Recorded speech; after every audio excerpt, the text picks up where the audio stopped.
Assalamualaikum warahmatullahi wabarakatuh. Innal hamdalillah nahmaduhu wa nasta'inuhu wa nastaghfiruh wa na'udzu billahi min shururi anfusina wa min sayyiati a'malina. May yahdihillahu fala mudilla lahu wa may yudlil fala hadiyalah. Asyhadu an la ilaha illallah wahdahu la syarikalah wa asyhadu anna Muhammadan abduhu wa rasuluhu la nabiyya ba'dah.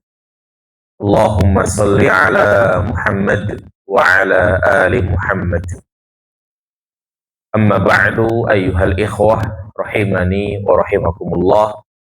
Jamaah salat subuh yang dirahmati Allah Subhanahu wa taala.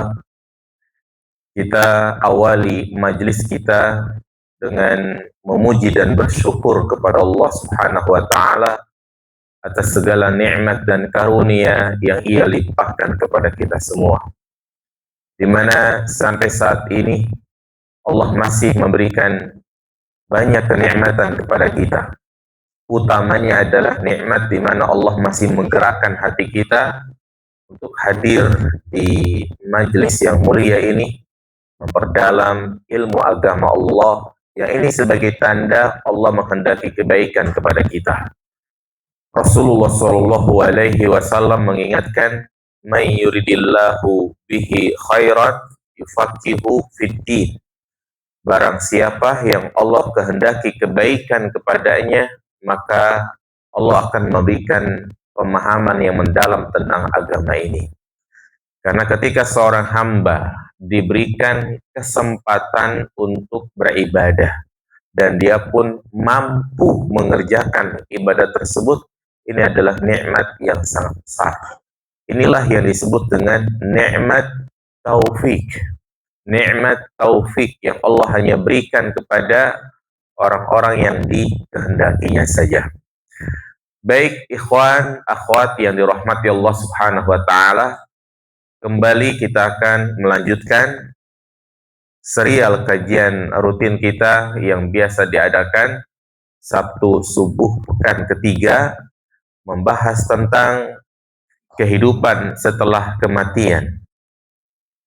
Tahapan-tahapan yang akan dilalui oleh manusia setelah terjadinya hari kiamat. Karena di antara cabang iman kepada hari akhir bukan hanya mengimani terjadinya hari kiamat, tetapi kita juga wajib mengimani tahapan-tahapan yang terjadi setelah hari kiamat tersebut.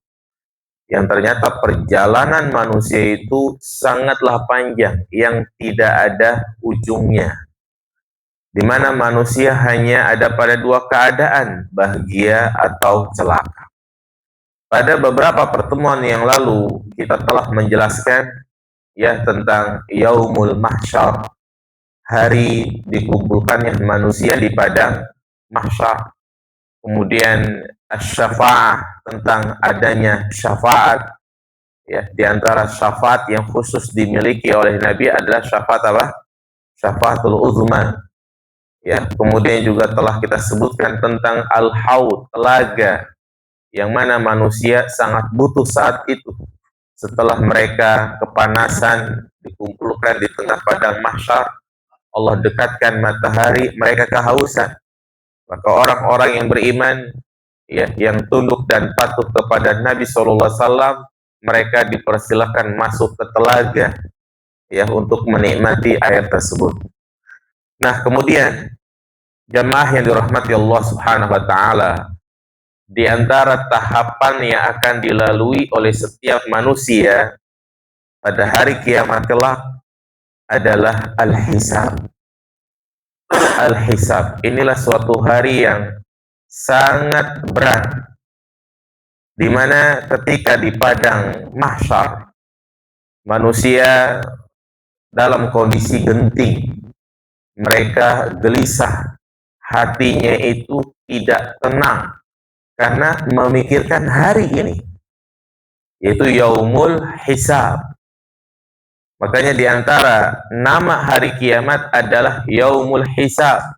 Sebagaimana Allah Subhanahu wa taala berfirman, "Hadza ma tu'aduna yaumal hisab." Inilah yang dijanjikan bagi kalian pada hari hisab.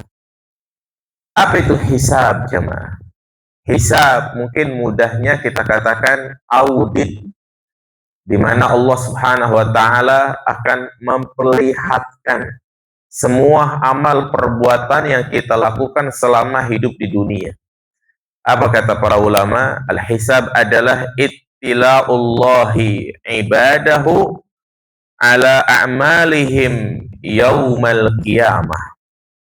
Allah Subhanahu wa taala akan memperlihatkan, akan menampakkan seluruh perbuatan kita selama hidup di dunia. Semuanya tanpa terkecuali.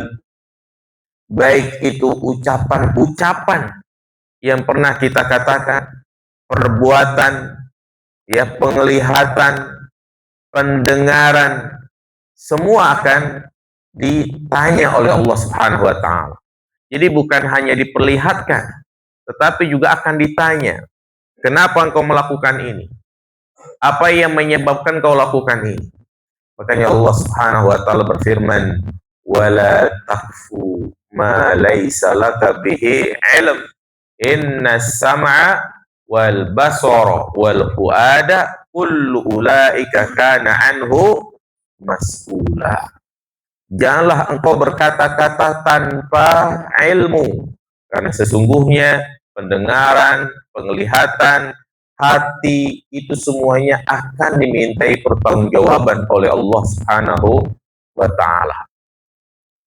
Baik perkara-perkara yang nampak maupun yang tersembunyi, baik besar maupun kecil, semuanya akan diperhitungkan oleh Allah Subhanahu wa taala. Allah mengatakan dalam surat At-Tariq tadi, yauma tublas sarair. Pada hari itu perkara-perkara yang rahasia, perkara-perkara yang rahasia yang tidak ada seorang pun yang tahu ketika kita berbuat, itu semuanya akan ditampakkan. Ya, perkara-perkara amalan-amalan yang tersembunyi semuanya akan diperlihatkan oleh Allah Subhanahu wa taala. Makanya Allah juga mengatakan, ya, "Faman ya'mal mithqala dzarratin khairan yarah wa man ya'mal mithqala dzarratin syarran yarah." Ya, dengan mengimani adanya yaumul hisab, maka akan tumbuh nilai-nilai muraqabah di dalam hati kita. Itulah diantara tujuan begitu pentingnya kita membahas tentang perjalanan manusia setelah kematian, membahas tentang tahapan-tahapan yang terjadi setelah hari kiamat adalah untuk menumbuhkan sifat muraqabah, untuk menumbuhkan nilai-nilai ketakwaan dalam hati kita, bahwasanya setiap detik, setiap menit, setiap setiap perbuatan yang kita lakukan itu diawasi oleh Allah Subhanahu wa taala. Allah adalah CCTV kita. CCTV mungkin ada saatnya dia mati ketika mati lampu, atau mungkin internetnya mati sehingga dia tidak merekam. Berbeda dengan CCTV Allah Subhanahu wa taala. Tidak ada satupun yang luput. Tidak ada satupun yang luput, dan itu semuanya akan dimintai pertanggungjawaban oleh Allah Subhanahu wa taala. Ya, apa kata Nabi SAW? La tazulu qadama ibni Adam yaumal qiyamah hatta yus'ala an arba'. Tidak akan bergeser kedua kaki anak Adam sampai dia ditanya 4 hal. Ya, 4 hal inilah yang hendaknya menjadi perhatian kita. 4 hal inilah yang pertama kali akan ditanya oleh Allah Subhanahu wa taala. Yang pertama adalah wa'an umrihi fi ma'afna, tentang umurnya, untuk apa ia habiskan. Untuk apa ia habiskan. Wa an syababihi fi ma'ablah, tentang masa mudanya, untuk apa ia gunakan. Wa an ilmihi madza amila bih, dan tentang ilmunya apa yang sudah ia amalkan. Dan yang keempat, wa an malihi min aina iktasaba wa fima unfik. Dan tentang hartanya akan ditanya, dari mana kau dapatkan dan kemana kau salurkan. Ini 4 hal penting yang hendaknya menjadi perhatian kita. Yang pertama adalah tentang umur kita. Selama kita hidup, waktu kita untuk apa? Apakah diisi dengan berbuat maksiat kepada Allah? Apakah tidak diisi sama sekali? Yakni dia nganggur, nggak ada kegiatan, hanya duduk-duduk depan rumah, ngopi sambil ngerokok, 2 jam, 3 jam, capek, ngantuk, tidur, lapar, dia makan. Apakah hanya seperti itu? Kemudian masa mudanya untuk apa ia gunakan? Dan juga di antara hal yang perlu kita waspadai adalah harta.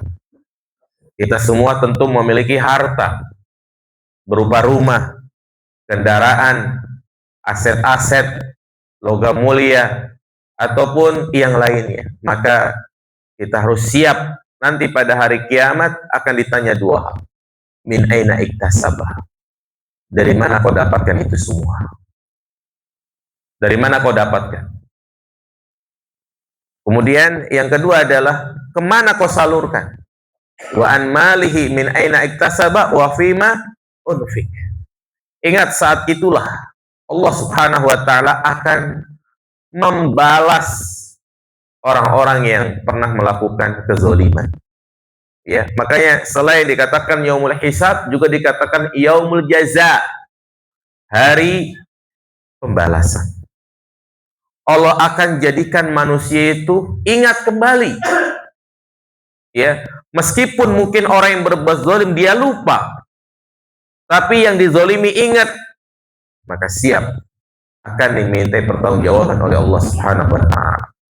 Makanya Allah berfirman, fa idza ja'atit tamatul kubra, terus apa? Yauma yatazakkarul insanu ma sa'a. Jadi manusia akan kembali ingat lagi atas kezaliman yang pernah dia lakukan.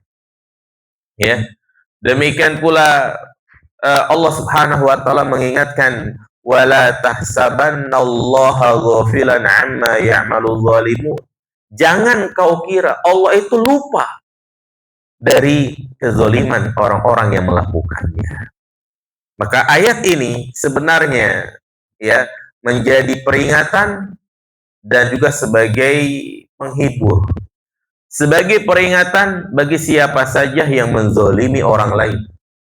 Dan di antara bentuk kezaliman adalah mengambil harta orang lain dengan cara yang zalim. Hati-hati jika dia telah mengumpulkan hartanya tersebut dari melakukan korupsi, mencuri, menerima suap, manipulasi data, berbohong, berdusta, markup anggaran, dan yang lainnya. Semua itu akan dihisab oleh Allah Subhanahu wa taala.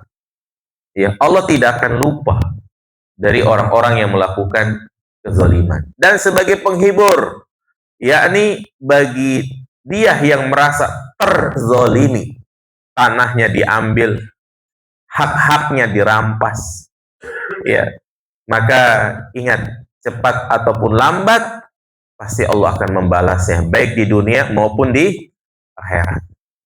Itulah yaumul hisab, hari yang sangat berat.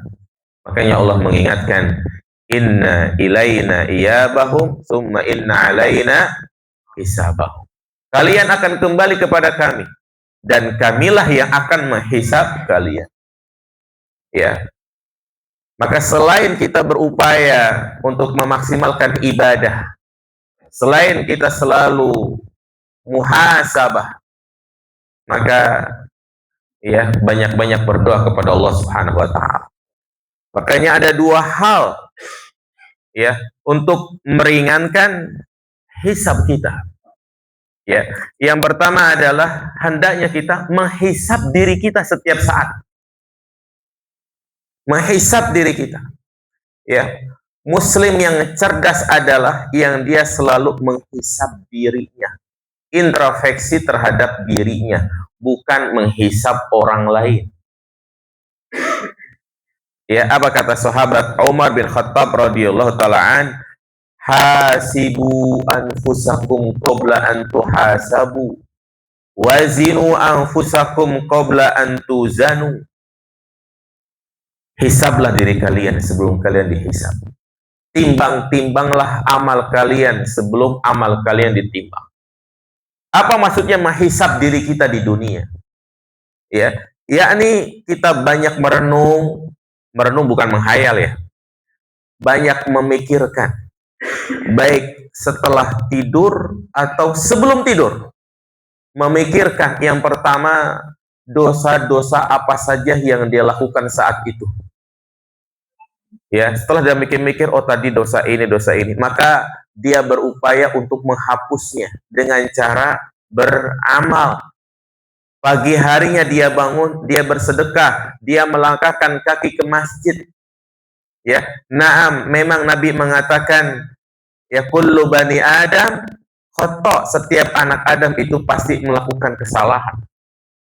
Ya, tidak ada satupun manusia di muka bumi ini yang tidak pernah melakukan kesalahan. Tetapi Nabi mengatakan, wa khairul khata'in at-tawwabun.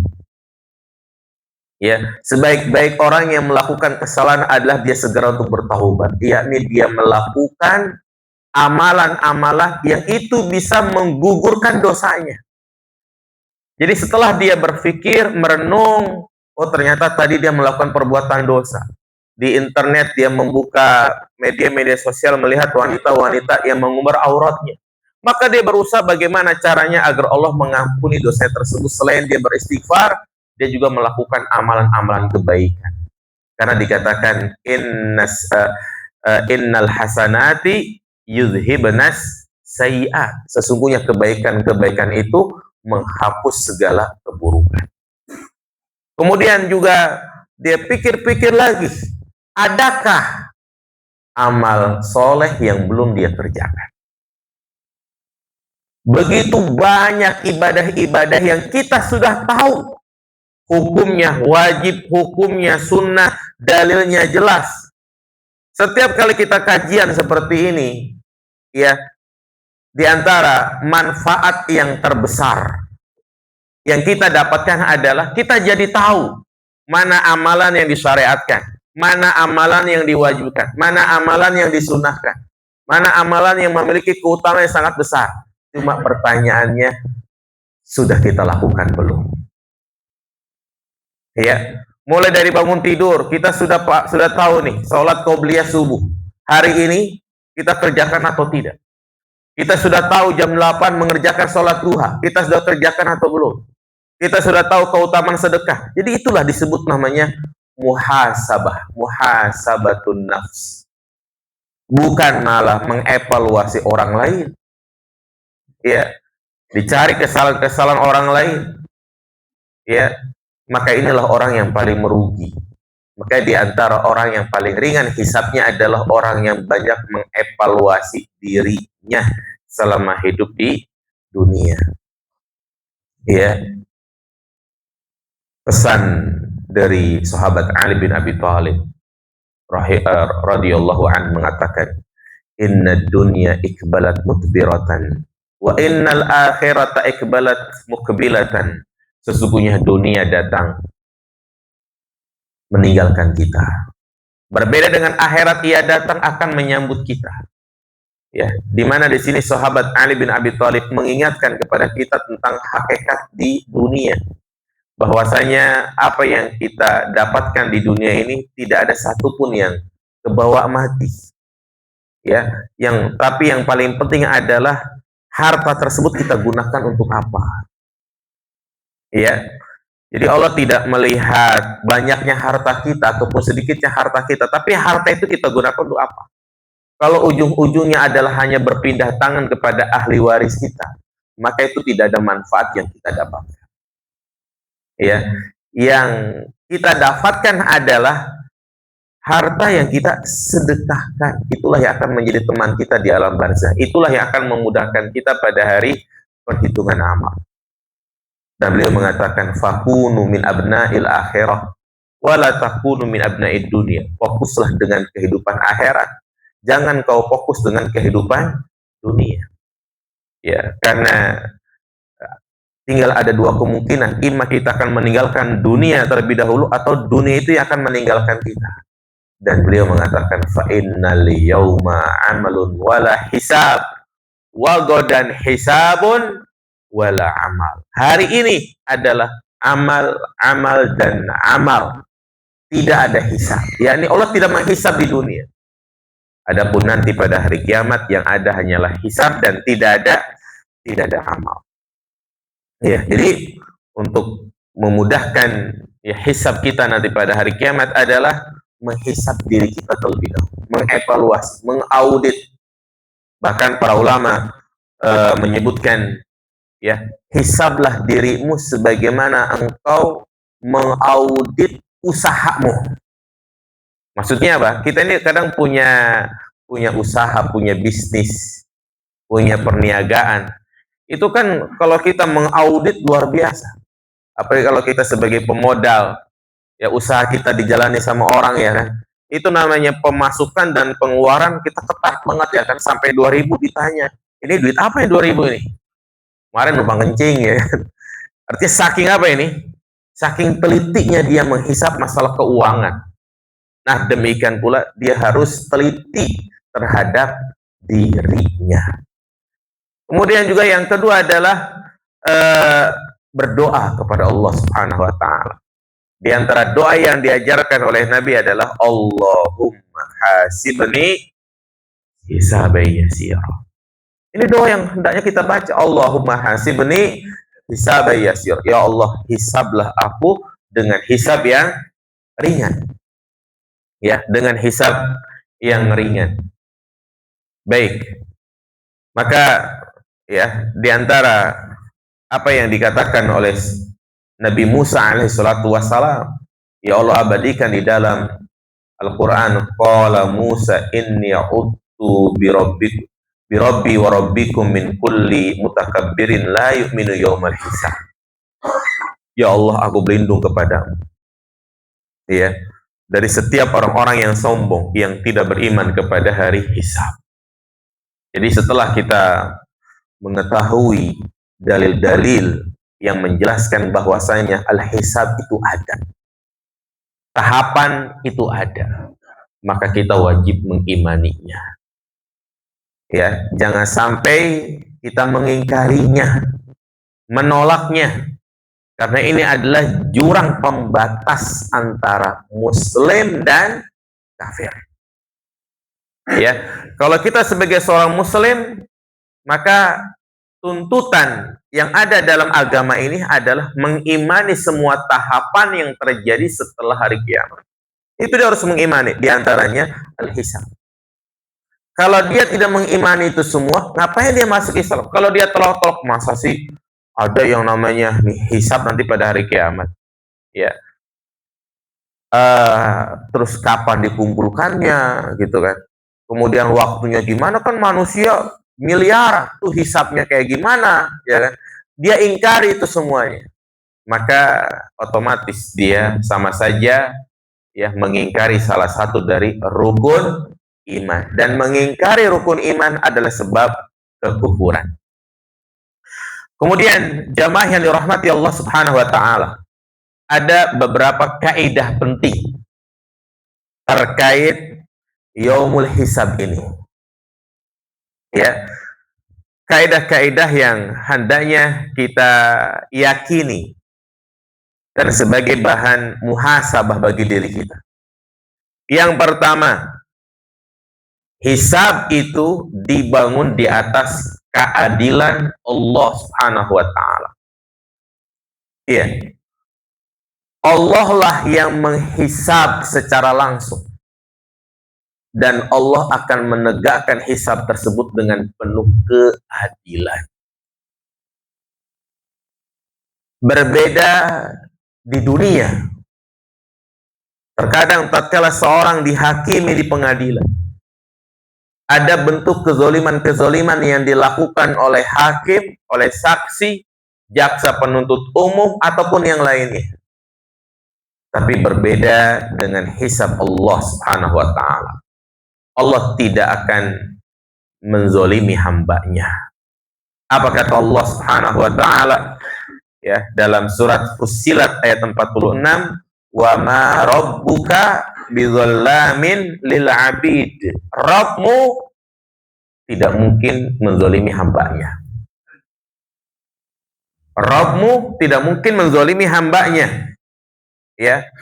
Dan juga Allah mengatakan innallaha la yazlimu misqala dzarrah. Allah tidak akan menzalimi hambanya meskipun sebesar biji sawit. Baik di dunia maupun di akhirat. Perhatikan ini jemaah. Dengan adanya ayat ini untuk menghilangkan rasa suuzon kita kepada Allah Subhanahu wa taala. Yang terkadang hati kecil ini menganggap Allah itu zalim. Allah nggak adil. Allah nggak sayang. Ya, terutama bagi orang-orang yang memiliki keimanan yang sangat tipis, maka dia akan mudah menyimpulkan Allah zalim, Allah nggak adil. Terutama terkait keputusan-keputusan yang Allah tetapkan baginya. Baik itu keputusan secara umum maupun keputusan secara pribadi. Keputusan secara umum adalah berupa syariat-syariat Allah. Ya. Terkadang mungkin sebagian wanita merasa kok Allah nggak adil ya. Kenapa wanita itu mendapatkan warisan hanya setengah saja sementara laki-laki lebih banyak? Kenapa wanita itu kalau kemana-mana harus bersama mahram sementara laki-laki bebas? Kenapa laki-laki itu tidak menjalani masa iddah sementara wanita harus menjalani masa iddah? Kenapa laki-laki boleh menikah lebih dari 1, 2, 3 sementara perempuan tidak boleh? Kadang muncul dalam hati, ini kok nggak adil gitu ya? Iya, ini jawabannya. Wa ma rabbuka bidzalami lil 'abid. Allah tidak akan menzalimi hambanya. Ya. Apa yang dianggap oleh manusia Allah itu zalim, dia hanya melihat dari satu sisi saja. Oleh karena itu memahami ketetapan Allah, jangan pakai kacamata kuda istilahnya. Jangan hanya satu arah. Ya, jangan hanya satu arah, tapi kita berupaya untuk melihat dari sisi yang lain. Ternyata Allah lebih tahu ya atas apa yang kita butuhkan. Maslahat madarat Allah yang lebih paham, Allah yang lebih tahu. Ya. Nah ini ketetapan Allah Subhanahu wa taala secara umum. Secara khusus musibah yang terkadang menimpa diri kita. Ya. Harapan-harapan yang tidak terwujud, kenyataan tidak sesuai dengan keinginan, doa belum juga dikabulkan. Semua itu adalah ketetapan Allah dan sebagai bentuk Allah sayang kepada hambanya. Allah sayang kepada hambanya. Jadi ungkapan cinta itu kan nggak harus diwujudkan dengan memberikan apa yang diinginkan. Tapi ungkapan cinta terkadang tidak diberikan apa yang diinginkan. Kenapa? Karena kita tahu kalau diberikan madaratnya lebih apa? Lebih besar. Itu yang selalu harus kita tanamkan dalam jiwa kita. Ya, dia sudah ngumpulin duit, ya kan, dia nabung bertahun-tahun, pengen bikin rumah segala macam, sudah terkumpul 100-200 juta, qadarullah. Anaknya kena musibah, sakit, operasi yang biayanya 100 juta, naudzubillah. Sekian lama dia nabung buat beli apa?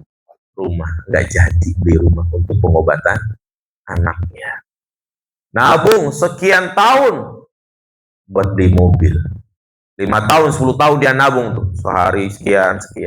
Udah beli mobil baru 1 hari, tabrak, jatuh ke jurang mobilnya. Iya, terkadang terjadi seperti itu ya, Pak. Ini bukan berarti Allah zalim, tidak. Tapi banyak hikmah-hikmah di baliknya, diantaranya Allah ingin angkat derajat kita. Allah ingin berikan peluang kepada kita untuk melakukan satu ibadah yang pahalanya itu sangat besar. Apa itu jemaah? Sabar. Ya, sabar. Ya. Jadi itu wa ma rabbuka bizzalamil abid. Makanya juga disebutkan dalam hadis tentang bitaqah. Bitokoh itu adalah hadis tentang kartu. Ya, hadis yang sangat panjang di mana Allah Subhanahu wa taala mendatangkan seorang hamba yang dia memiliki catatan 99 catatan, isinya dosa semua. Sementara ya, satu catatan itu sejauh langit dan bumi. Isinya apa? Dosa semua. Diperlihatkan oleh Allah Subhanahu wa taala. Nah, ternyata ada satu catatan lain yang bertuliskan kalimat apa? La ilaha illallah.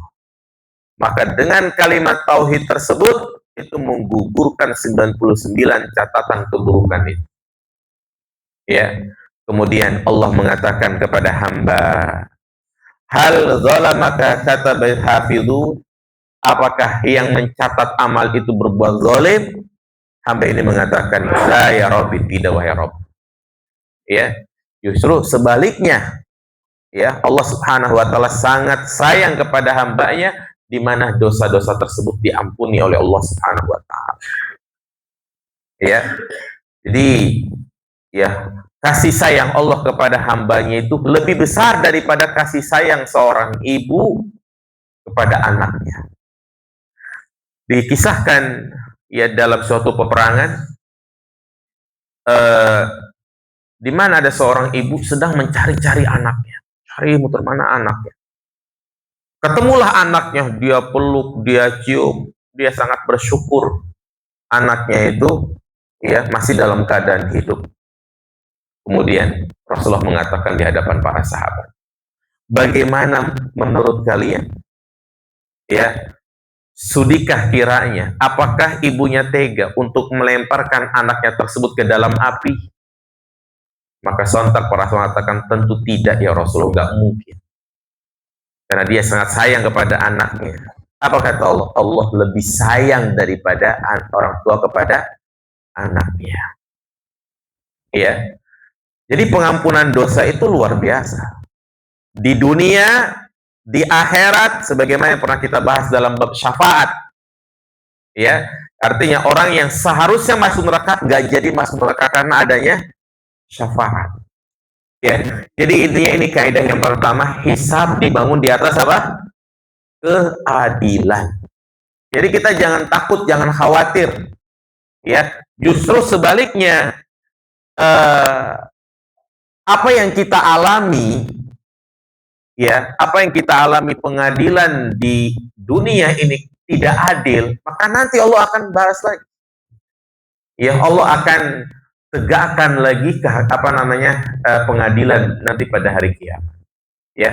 Kemudian yang kedua yang harus kita pahami juga bahwa seorang tidak akan menanggung dosa orang lain. Seorang tidak akan menanggung dosa orang lain. Apa maksudnya? Ya. Apa yang kita perbuat, kitalah yang bertanggung jawab sendiri. Kita tidak terbebani dengan dosa orang lain. Kecuali kalau dia punya peran, kalau dia punya andil. Ya. Maka apapun yang kita lakukan, baik itu amal soleh maupun perbuatan dosa, kita harus siap bertanggung jawab di hadapan Allah Subhanahu wa taala. Makanya Allah mengatakan, la taziru waziratu wizra ukhra. Orang itu tidak terbebani dengan dosa orang lain. Wa laisa lil insani illa ma sa'a. Orang itu akan mendapatkan balasan sesuai dengan apa yang ia perbuat. Jadi nggak ada istilahnya kecipratan dosa, nggak ada. Paham kecipratan dosa? Ya, ini hukum asalnya. Dan tidak ada yang namanya dosa turunan. Ada kan orang kalau sumpah, gue sumpahin 7 turunan masuk neraka, ya kan? Ya, jadi nggak ada istilahnya dosa turunan. Nggak ada istilahnya anak haram. Orang tua yang berbuat, maka dialah yang bertanggung jawab. Anaknya tidak bertanggung jawab. Hatta ya, anak dengan orang tua, hukum asalnya masing-masing menanggung apa yang ia perbuat.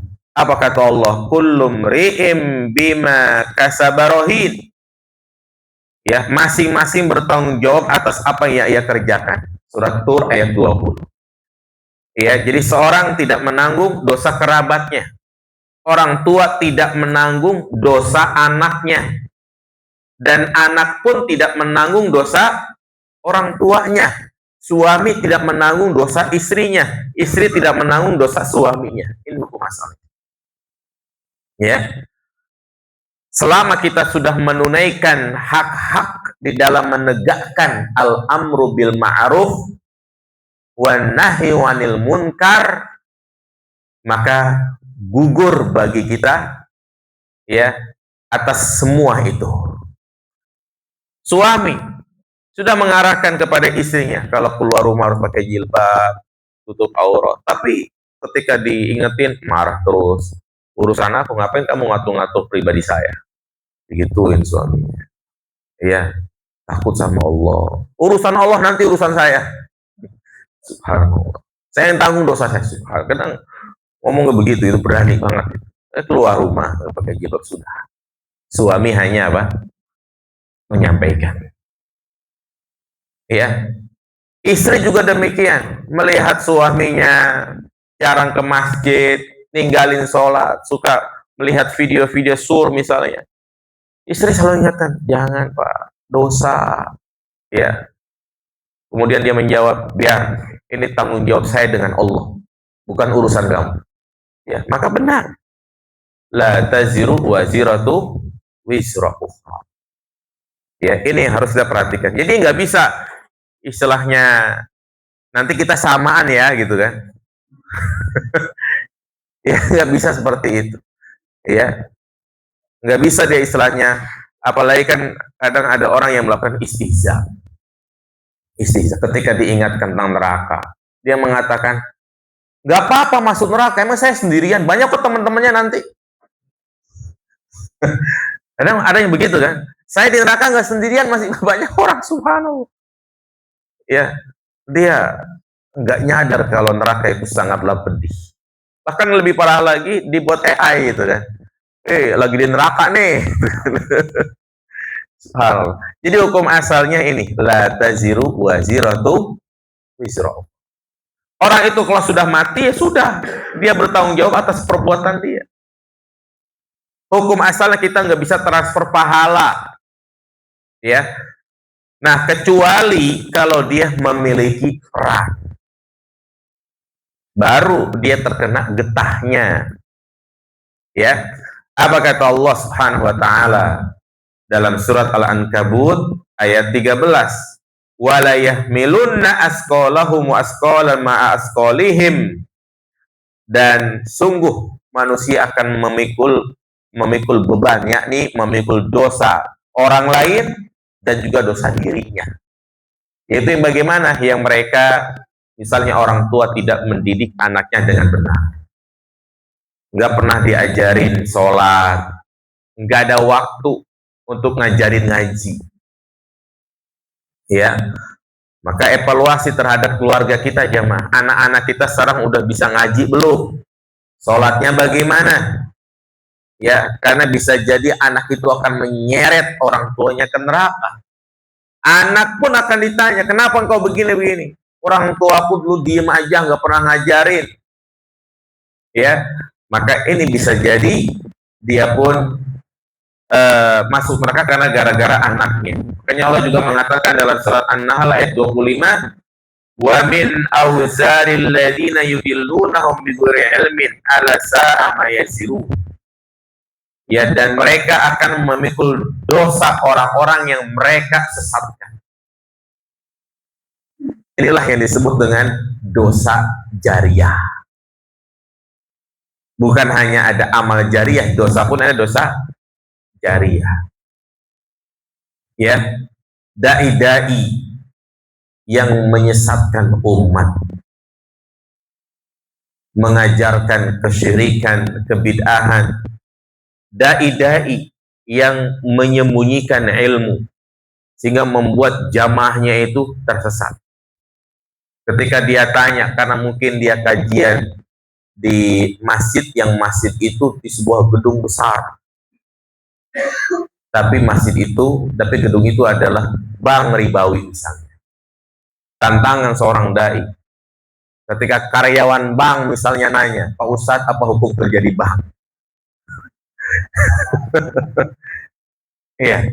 Jadi dia diundang kajian di gedung bank, milik bank gitu kan. Kemudian ada di antara jamaah, Pak Ustadz apa hukum kerja di bank? Mau gimana jawabnya jamaah? Nah inilah ujian dia. Kalau dia mengatakan, nggak apa-apa yang penting niatnya baik. Karena besok pengen diundang lagi gitu kan. Akhirnya kan jamaah, oh yang penting niatnya baik ya gitu kan. Yang penting jamaah setiap hari sedekah. Melalui saya nggak apa-apa. Subhanallah ini ya, ketika karyawannya itu tetap istiqomah di pekerjaannya itu, ya dia tetap bekerja di bank ribawi, maka ya ustadznya pun dapat apa ini? Dapat dosa karena dia memberikan fatwa yang menyesatkan. Ya, pantas kalau Allah Subhanahu wa taala sebutkan ulama itu ada dua, ada ulama robbani, ada ulama su. Ulama su adalah yang menyembunyikan ilmu. Ulama su adalah memberikan fatwa tanpa ilmu. Ya, jadi ulama su yang pertama memberikan fatwa tanpa ilmu, dia nggak paham, tapi dia sampaikan sehingga ini menyesatkan manusia. Atau yang kedua, dia paham sebenarnya tapi dia sembunyikan karena dia diundang kajian oleh para artis. Ya, ditanya, Pak Ustadz apa hukum pendapatan dari artis? Kita tahu artis ya kan, dia menampakkan auratnya, joget-joget di atas panggung. Apa kata ustadznya? Nggak apa-apa, yang penting punya tujuan setelah dapat penghasilan buat umroh. Punya niat buat apa? Bangun masjid. Subhanallah. Nah ini dia jawab asal-asalan. Padahal Rasulullah mengatakan, Innallaha thayyibun la yaqbalu illa thayyibah. Allah itu adalah zat yang maha baik, tidak menerima kecuali yang baik. Sedekah ibadah itu harus bersumber dari harta yang baik, bukan dari yang haram. Orang yang beribadah bersedekah menggunakan harta yang haram sama seperti dia mencuci baju pakai air kencingnya sendiri. Enggak ada yang bersih, tapi justru malah najis. Ya, ini disebut namanya dosa jariah kalau dia memiliki peran. Dia bangun diskotik, dia sewakan tanahnya untuk diskotik 10 tahun. Maka kalau misalnya baru setahun tuh dia meninggal, maka selama 10 tahun dosanya itu transfer ke dia. Ya, jadi hati-hati. Apa yang kita miliki jangan sampai itu menjadi sarana maksiat kepada Allah Subhanahu wa taala. Kontrakan, apartemen harus ketat. Ya, yang mau ngontrak pastikan statusnya adalah suami istri, bukan kumpul kebo. Ya, yang mau ngontrak pastikan dia adalah pasangan yang sah. Makanya kalau ada misalnya orang nyewa apartemen cuma 3 jam, 4 jam gitu kan, curiga. Ya, baik. Itu ya yang kaidah yang kedua, di mana seseorang tidak menanggung apa? Dosa orang lain.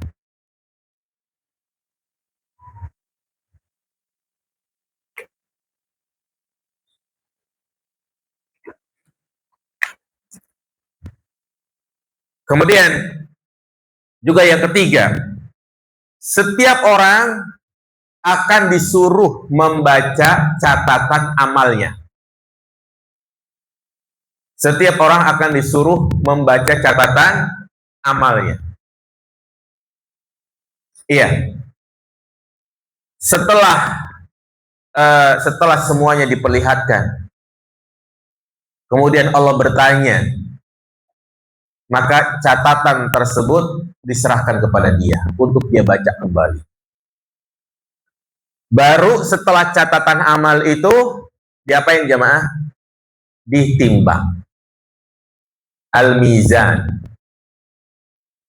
Sudah kita bahas belum ya Al-Mizan ya? Belum ya? Belum. Insya Allah di pertemuan berikutnya tentang mizan. Iya. Artinya di sini seorang hamba akan diperlihatkan catatannya dan dia akan membacanya. Ya. Disitulah dia betul-betul diingatkan lagi oleh Allah Subhanahu wa Ta'ala bahwasanya Allah adalah zat yang maha adil. Allah tidak zalim. Allah betul-betul maha mengetahui. Catatan semua itu dibaca sama dia. Apa kata Allah dalam surat Al-Isra ayat 13? Iqra kitabak kafa binafsikal yauma 'alaika hasiba. Bacalah catatanmu. Cukuplah dirimu sendiri pada hari ini sebagai penghitung ya atas dirimu. Semuanya akan dihadirkan. Semuanya akan ada catatannya. Dan ini bukan suatu hal yang mustahil bagi Allah. Catatan di dunia saja, ya, maktabah perpustakaan di satu gedung yang bertingkat mungkin 100 tingkat itu kan, isinya buku semuanya. Zaman sekarang itu semua bisa tersimpan di database flash disk, ya, flash disk yang mungkin hanya 100 atau 1 tera, ya kan.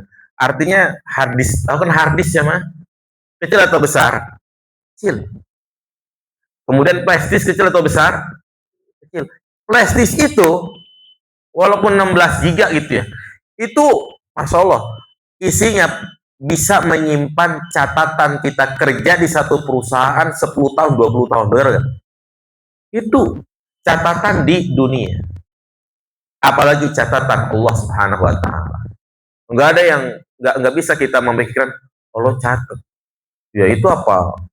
Enggak hilang tuh catatannya gitu kan. Nyatetnya di mana? Wallahu alam, kita enggak tahu. Tapi kita wajib mengimani ada yang namanya catatan. Makanya Allah mengatakan tentang orang-orang kafir, wa wajadu ma amilu hadira. Mereka mendapati apa yang mereka perbuat di dunia, yakni Allah perlihatkan. Kemudian yang keempat juga, ya, Allah akan menghadirkan saksi.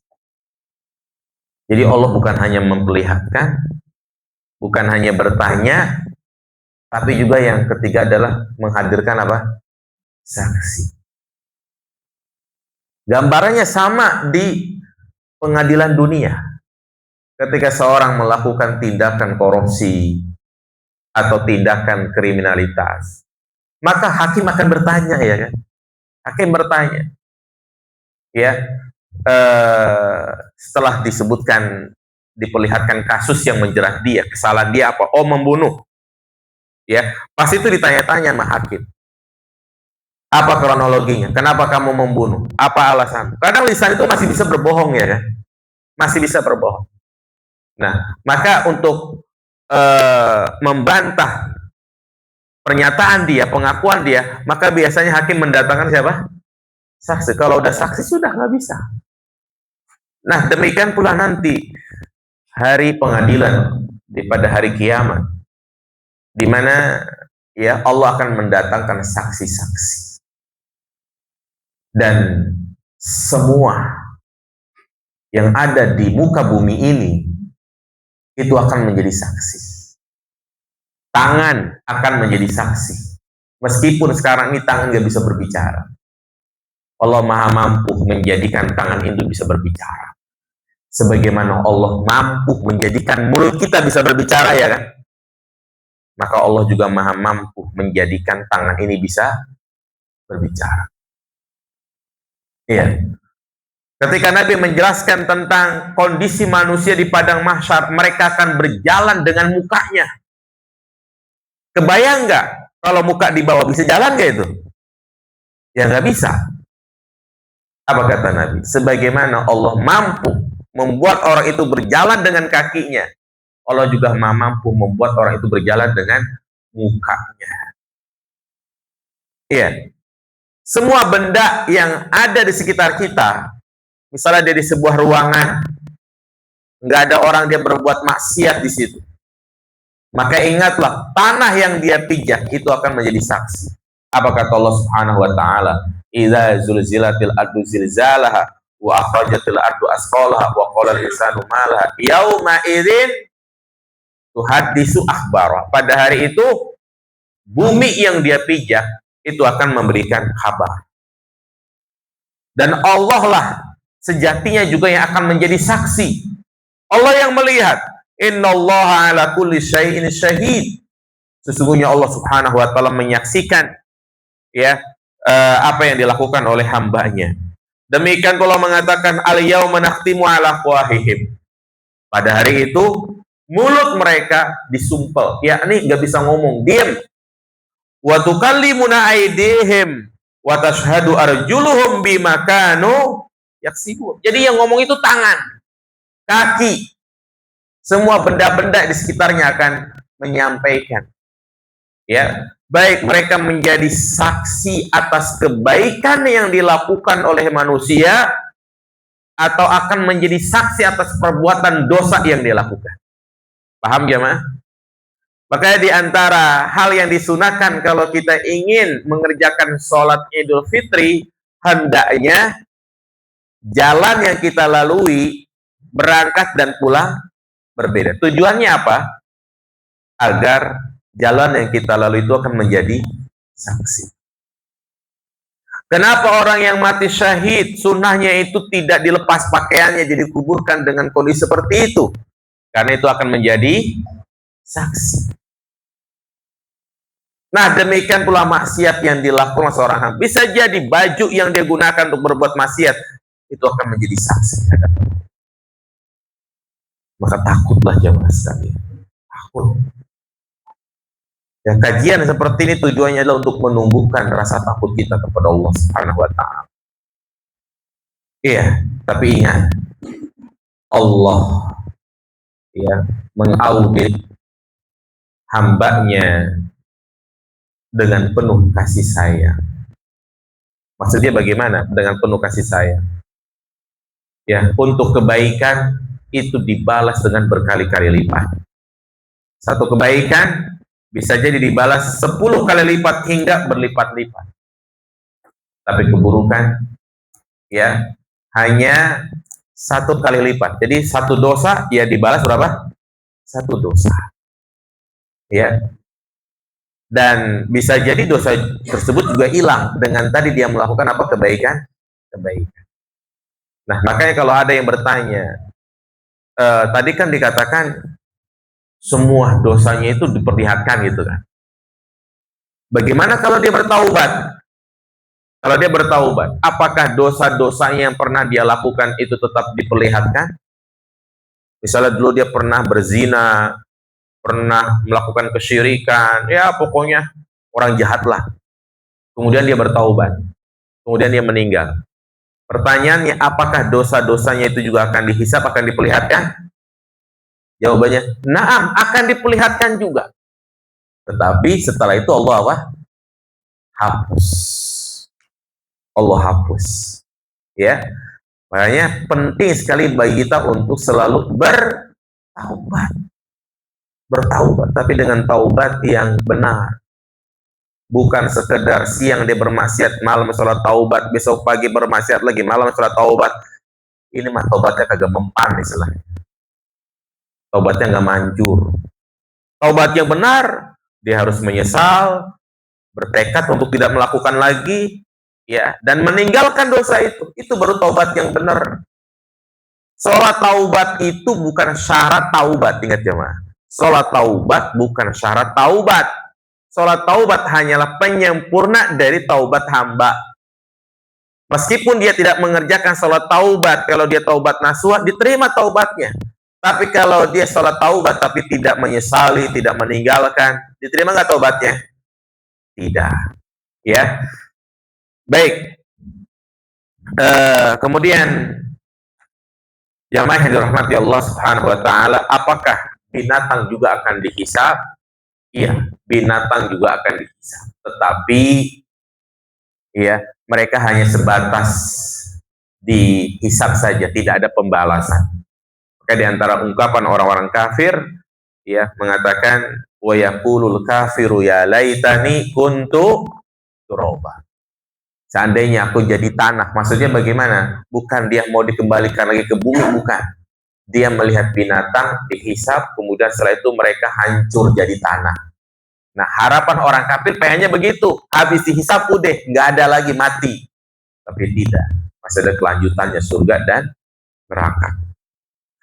Baik, jamaah yang dirahmati Allah Subhanahu wa taala, itulah nasihat buat saya pribadi dan juga untuk semuanya. Ya, hendaknya kita muhasabah ya, mengintrospeksi diri kita. Ya, betapa banyak waktu-waktu yang sudah kita lalui. Yang menjadi pertanyaan, apakah amal kita sudah bertambah atau belum? Sahabat Abdullah bin Mas'ud mengatakan, "Ma nadimtu ala syai'in nadamatan." Tidak ada penyesalan yang paling aku sesali. Ala yaumin gharabat samsuhu naqasa fihi ajali walam yazid fihi amali.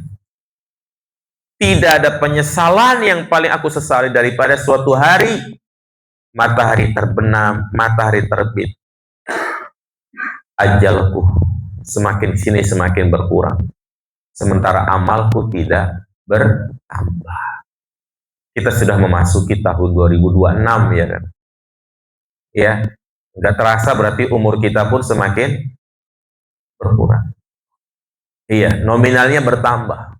Dia jadi 50 tahun, jadi 60 tahun nggak terasa. Udah kepala 4, udah kepala 5 ya kan? Meskipun wajahnya begitu-begitu aja, tetap umur mah nggak bisa dibohongin. Ya, maka jangan sampai bertambah umur kita tapi amal kita malah berkurang. Baik, dan juga yang perlu kita jadikan sebagai bahan introspeksi adalah ya, gimana caranya agar amal-amal itu tidak hilang. Karena di antara hal yang paling merugi adalah dia sudah capek-capek beramal tapi apa? Hilang. Ya, karena di sana ada perbuatan dosa yang itu bisa menggugurkan amal. Apa di antaranya? Syirik. Syirik bahaya, jemaah. Syirik itu bahaya. Ya, baik, cukup sampai di sini kita buka tanya jawab. Barangkali mungkin di antara jamaah ada yang ingin ditanyakan, tafadhol, silahkan. Bisa dipahami jamaah sekalian? Ya, silahkan Pak. Assalamualaikum warahmatullahi wabarakatuh. Salam.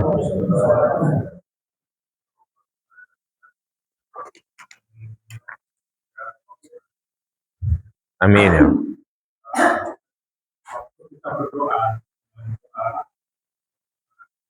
hasib. Iya. Apa yang kita minta? Baik. Iya. Ahsan, bagus pertanyaannya. Ketika kita berdoa, Allahumma hasibni hisab yasira. Ya Allah, permudahlah hisabku. Iya. Sebenarnya apa yang kita minta dengan doa tersebut? Banyak makna sebenarnya. Yang pertama, ya, agar kita dimudahkan dalam menjalani al-hisab tersebut. Artinya misalnya saksi-saksi yang didatangkan oleh Allah Subhanahu wa taala hanyalah saksi-saksi yang mereka saksi tersebut yang menjadi saksi atas kebaikan yang kita lakukan. Iya, bukan saksi-saksi yang melihat kita berbuat apa? Maksiat. Itu. Kemudian juga makna lainnya adalah Allahumma hasibni hisab yasir. Ya Allah, janganlah Engkau hisab aku. Karena juga ada di antara manusia yang masuk surga tanpa hisab. Ya, yang disebutkan dalam hadis Nabi SAW tentang 70.000 umatnya yang masuk surga tanpa hisab. 70.000 umat yang masuk surga tanpa hisab. 70.000 banyak atau sedikit ya, Ma? Sedikit. Karena umat Islam berapa miliar coba? 70.000. Apa bandingannya? Duit 1 miliar dengan duit 70.000. Sedikit. Ya. Nah, ya mungkin kalangan sahabat aja atau tabiin ya kan. Nah, apakah kita masih bisa untuk mendapatkan keutamaan itu? Bisa. Nah, makanya kita memahami hadis bukan hanya itu saja. Tapi kita perhatikan riwayat-riwayat yang lain, hadis-hadis yang lain, ternyata Nabi mengatakan 70.000 dikali 70.000. Hitung berapa tuh? 70.000 dikali 70.000. Miliaran. Sehingga kita pun masih punya peluang masuk surga tanpa hisab. Nah itu. Jadi itu diantara inti doa Allahumma hasibni hisaban yasira, yaitu kita memohon kepada Allah masuk surga tanpa hisab, tanpa melewati fitnah kubur. Ya, tapi kan itu semua bukan hanya sekedar harapan, harus diwujudkan dengan aksi kita dalam beramal. Jelas Pak? Itu maknanya. Ibu-ibu ada pertanyaan? Ya silakan Bu yang mau bertanya. Kayaknya ramai bener di belakang. Silakan mau bertanya Bapak-bapak. Silakan. Iya. Tentang ini Ustaz, ketika seorang mukmin dengan seorang mukmin kan ketika di akhirat itu ketika dosanya masih di bawah gitu, dia kan barter ketika kita masih punya kebaikan dengan orang yang kita zolimi gitu. Betul. Tapi ketika kita sudah menjali gitu, masih punya dosa kezoliman kepada orang-orang kafir gitu. Kan orang kafir itu di akhirat itu tidak mendapat apa-apa, tidak mendapatkan penimbangan. Terus hisabnya itu seperti apa Ustaz? Iya. Baik, iya. Jadi orang kafir yang Allah Subhanahu wa taala sebutkan dalam Al-Qur'an ya,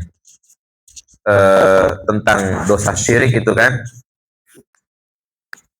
Di sini Allah mengatakan dalam surat Az-Zumar ayat 165 ya. Wa laqad uhiya ilaika wa ilal ladzina min qablik la in asyrakta la yahbatanna 'amaluka wa la takunanna minal khasirin. Jika engkau berbuat syirik maka terhapuslah amalmu. Ya, dan engkau termasuk orang yang merugi. Jadi orang kafir, orang musyrik, mereka ya tetap dihisab juga ya mereka ya. Tapi amal mereka itu terhapus, dan hisab bagi mereka itu kan pertama bentuk penghinaan, untuk menghinakan mereka dan yang lainnya. Nah, yang menjadi pertanyaan adalah bagaimana misalnya seorang muslim dia berbuat zalim kepada orang kafir. Berbuat zalim kepada orang kafir. Iya. Pasti kan nanti di sana ada yang namanya hisab. Nah, di antara konsekuensi hisab tersebut adalah di antaranya dosa-dosa orang kafir tersebut, dosa-dosa orang yang dizolimi itu akan pindah kepada yang menzolimi itu kan. Kemudian yang kedua, amal ibadahnya akan berpindah kepada orang yang berbuat zalim.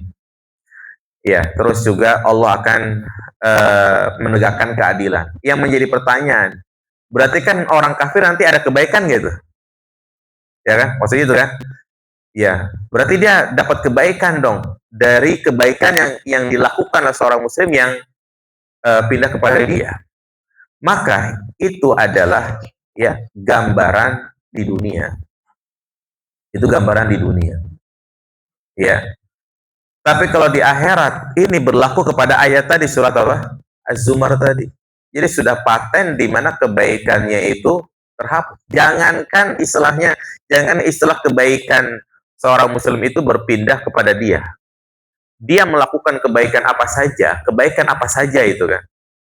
Ya, dia dulu mungkin dia kafir, dia bantu bangun masjid.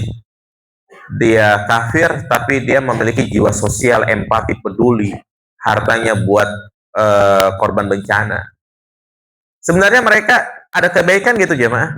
Ada. Kalau dia masuk Islam aja, kebaikannya itu ke bawah. Makanya Abu Thalib, seandainya dia masuk Islam, mungkin dia lebih utama dari Abu Bakar. Tapi dia meninggal dalam keadaan kafir. Nah, demikian orang kafir. Justru itu sebagai bentuk kehinaan juga kepada dia. Karena apa? Dosa kafir dengan dosa berbuat zalim, gedean dosa mana? Berbuat apa? Kafir. Kafir ini. Ya, jadi mereka punya pembahasan tersendiri. Ya, tetap ya kita sebagai seorang muslim yang berbuat zalim tetap itu akan dihisab oleh Allah Subhanahu wa taala. Jadi nggak mungkin orang kafir karena dapat transferan kebaikan gitu ya, dia masuk surga dulu baru ke neraka. Nggak bisa seperti itu. Itu cara pandang kita mungkin dengan keterbatasan akal kita memahami balasan Allah itu dengan balasan kita sesama manusia. Bisa dipahami nggak maksudnya? Ya, jadi tetap ya mereka tidak mendapatkan kebaikan dari kezaliman orang lain. Wallahu a'lam. Cukup jemaah? Ada lagi? Ya silakan. Ya, Assalamualaikum Tad. Iya. Kita mendengar ayat tentang di abdinakum asana amala. Gimana? Li abdinakum asana amala. Iya, selain kita harus memperbanyak amal kan, gitu Pak. Ya, ayat mengatakan bukannya memperbanyak amal, tapi yang terbaik amalnya. Gitu. Bagaimana mengkomunikasikan ini? Iya. Firman Allah Ta'ala, liyabluwakum ayyukum ahsanu amala gitu ya. Baik. Jadi fokus kita dalam beramal dengan ayat ini, liyabluwakum ayyukum ahsanu amala adalah ya fokus terhadap kualitas amal, bukan memperbanyak amal. Jangan disalahpahami. Maksudnya bukan memperbanyak amal itu nggak penting, tapi yang pertama adalah kualitas. Baru setelah itu, setelah baik kualitas kita perbanyak. Contoh, orang punya usaha kuliner ya kan? Iya. Apakah dia langsung masak banyak begitu? Enggak, tapi dia coba dulu percobaan, perbaiki kualitas. Setelah bagus kualitasnya, baru dia perbanyak produksi. Ya kan? Nah, jadi bukan langsung perbanyak produksi pas dicobain asem. Kira-kira laku nggak itu? Enggak. Nah, itu gambaran seperti itu. Jadi kita dalam beramal ini perbaiki kualitas, belajar lagi. Sholat yang benar bagaimana? Ya, apalagi mau menjelang ibadah puasa nih kan. Pelajari nih puasa. Taraweh bagaimana, ya kan? Karena dengan ilmu ini rasanya beda dengan ibadah yang kita lakukan. Kenapa kebanyakan orang kalau Ramadan itu yang dicari masjid yang cepat selesainya? Ya, yang ditanya mana di sini masjid yang selesai jam 8? Atau yang ditanya di mana di daerah Perum yang sholat tarawihnya itu kalau satu malam 1 juz. Oh, ada di blok A. Ya udah, bakal dijauhin maksudnya. Bukan dia mau ke sana, tapi oh, saya pandai ini, nggak mau sholat di sana. Ya, kenapa orang bisa seperti itu ya? Karena itu tadi dia tidak memahami keutamaan yang benar. Ya, makanya kan ilmu itu sebagai mesin pendongkrak untuk semangat beramal dan memperbaiki amal. Ya, orang yang sudah paham keutamaan qiyamul lail dengan khusyuk, orang yang paham bahwasanya Ramadan tidak akan kembali kedua kali, gitu kan? Maka dia akan berusaha semaksimal mungkin. Itulah ilmu. Jadi perbaiki kualitas apa? Amal. Baru setelah itu memperbanyak. Ya. Demikian subhanakallahumma bihamdika asyhadu an la ilaha illa anta astaghfiruka wa atubu ilaik. Assalamualaikum warahmatullahi wabarakatuh.